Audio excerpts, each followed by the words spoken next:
Welcome to our channel Sunitha's world. അപ്പം ഇന്ന് ഞാൻ വന്നിരിക്കുന്നത് ഒരു അടിപൊളി നെല്ലിക്ക അച്ചാറിൻ്റെ റെസിപ്പിയുമായിട്ടാണ്. അപ്പോൾ നമുക്ക് കുറേ നെല്ലിക്ക കിട്ടിയിട്ടുണ്ട്. അപ്പം ഞാൻ വിചാരിച്ചു അത് കുറച്ചെടുത്ത് അച്ചാറിടാമെന്ന്. അപ്പം ഒരു 1.5 കിലോ നെല്ലിക്കയാണ് ഞാൻ അച്ചാറിടാൻ വേണ്ടി ഇവിടെ എടുത്തിരിക്കുന്നത്.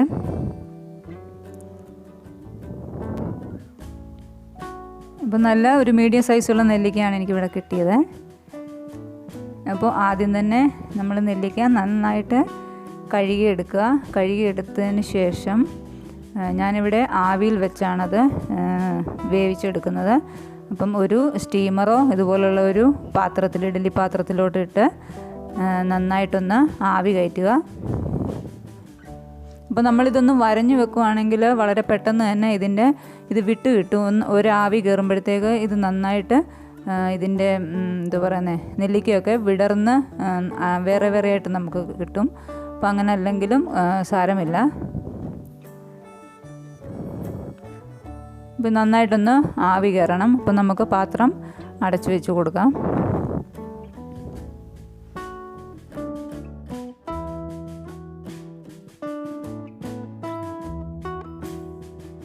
അപ്പോൾ നമ്മുടെ നെല്ലിക്ക ഇവിടെ നന്നായിട്ട് ആവി കയറി വന്നിട്ടുണ്ട്. അപ്പോൾ നമുക്കിത് വേറൊരു പാത്രത്തിലേക്ക് മാറ്റിയതിന് ശേഷം നന്നായിട്ട് ഇതിൻ്റെ വെള്ളമൊക്കെ ഒന്ന് തുടച്ചെടുക്കണം. ഒരു തുണിയോ ടിഷ്യൂ പേപ്പറോ ഉപയോഗിച്ച് തുടച്ചെടുക്കാം. ഇനി നമുക്ക് ഒരു പാത്രം വെക്കാം. പാത്രം വെച്ച് ചൂടാകുമ്പോൾ അതിലേക്ക് കടുകെണ്ണയാണ് ഞാനിവിടെ യൂസ് ചെയ്യുന്നത്. അപ്പം കടുകെണ്ണ ഉപയോഗിച്ച് നെല്ലിക്ക അച്ചാറിടുക. അതുപോലെ ഏത് അച്ചാറിട്ടാലും നല്ല ടേസ്റ്റാണ്. ഒരു കാര്യം ശ്രദ്ധിക്കുക, കടുകെണ്ണ ഉപയോഗിക്കുമ്പോൾ ആദ്യം തന്നെ എണ്ണ നന്നായിട്ട് തിളച്ചതിന് ശേഷം മാത്രമേ കടുക് ഇടാവുള്ളൂ. അപ്പോൾ ഞാനിവിടെ 1 ടീസ്പൂൺ കടുക് ഇട്ട് കൊടുത്തു.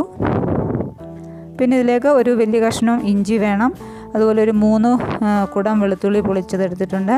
പിന്നെ ഒരു 4 എരിവുള്ള പച്ചമുളക്, പിന്നെ ആവശ്യത്തിന് കറിവേപ്പില ഇട്ട് കൊടുക്കാം. എന്നിട്ട് നന്നായിട്ട് ഇതൊന്ന് പച്ച മണം മാറുന്നത് വരെ ഒന്ന് വഴറ്റി കൊടുക്കാം.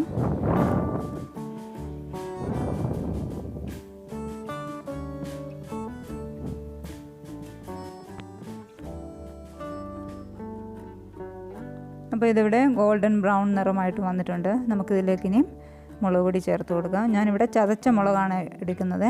ചതച്ച മുളക് ഒരു 2 ടേബിൾ സ്പൂൺ, അത് എരിവുള്ള മുളകാണ്. ഇനി നമ്മളിതിലേക്ക് കാശ്മീരി മുളക് പൊടി ചേർത്ത് കൊടുക്കുന്നുണ്ട്. ഒരു 3 ടേബിൾ സ്പൂൺ കാശ്മീരി മുളക് പൊടി.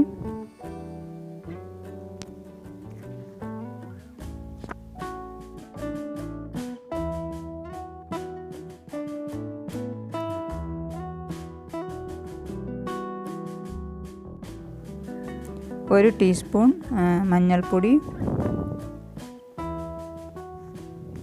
ഇനി നന്നായിട്ടൊന്ന് മിക്സ് ചെയ്ത് കൊടുക്കാം. അപ്പം മുളകിൻ്റെ പച്ച മണമൊക്കെ മാറുന്നിടം വരെ ഇതുപോലെ ഒന്ന് ഇളക്കി കൊടുക്കാം.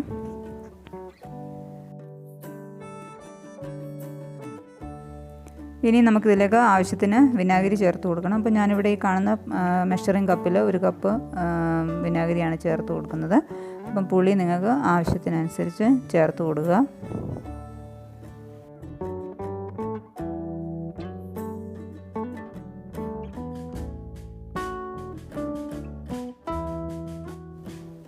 ഇതിലേക്ക് 1 ടീസ്പൂൺ ഉലുവാപ്പൊടി, അതുപോലെ തന്നെ 1 ടീസ്പൂൺ കായത്തിൻ്റെ പൊടി, അതും കൂടെ നമ്മൾ ചേർത്ത് കൊടുക്കുക.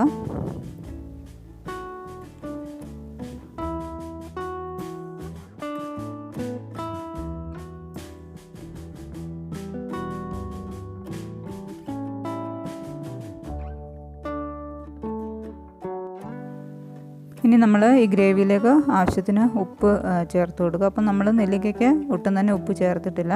അപ്പം നന്നായിട്ട് ഉപ്പ് ചേർത്ത് കൊടുക്കുക.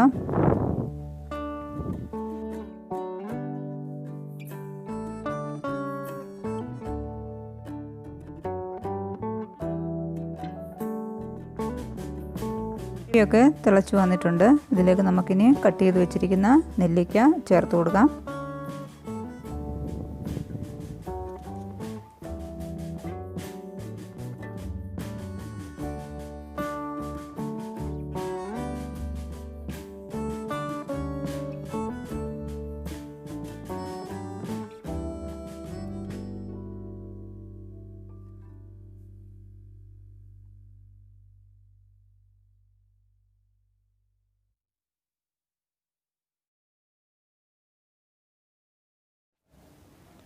അപ്പോൾ നെല്ലിക്ക ചേർത്ത് കഴിഞ്ഞാൽ നമുക്ക് നന്നായിട്ട് ഇതൊന്ന് എല്ലായിടത്തും ആകുന്നവണ്ണം ഒന്ന് മസാലയൊക്കെ ഒന്ന് മിക്സ് ചെയ്ത് കൊടുക്കണം. നന്നായിട്ട് തന്നെ ഇളക്കി കൊടുക്കണം. എന്നാലേ നമ്മുടെ ആ ഉലുവാപ്പൊടിയുടെയും കായത്തിൻ്റെ പൊടിയൊക്കെ നന്നായിട്ട് പിടിക്കുകയുള്ളൂ. അപ്പം എനിക്ക് ഉപ്പ് കുറവാണെന്ന് തോന്നി, ഞാൻ അല്പം കൂടെ ഉപ്പ് ചേർത്ത് കൊടുത്തു. അപ്പോൾ ഇത്രയേ ഉള്ളൂ, നമ്മുടെ നെല്ലിക്ക അച്ചാർ ഇവിടെ റെഡി ആയിട്ടുണ്ട്. അപ്പോൾ എല്ലാവരും ഈ കടുകെണ്ണയിലൊന്ന് ട്രൈ ചെയ്ത് നോക്കുക. ഒരു ടേസ്റ്റ് വ്യത്യാസവും ഇല്ല, നല്ല അടിപൊളിയായിട്ട് നമുക്ക് അച്ചാർ ഉണ്ടാക്കിയെടുക്കാം. അപ്പോൾ ഈ വീഡിയോ ഇഷ്ടപ്പെട്ടെന്ന് വിചാരിക്കുന്നു. ഇഷ്ടപ്പെട്ടാൽ തീർച്ചയായും ലൈക്കും കമൻറ്റും ഷെയറും ചെയ്യാൻ മറക്കരുത്.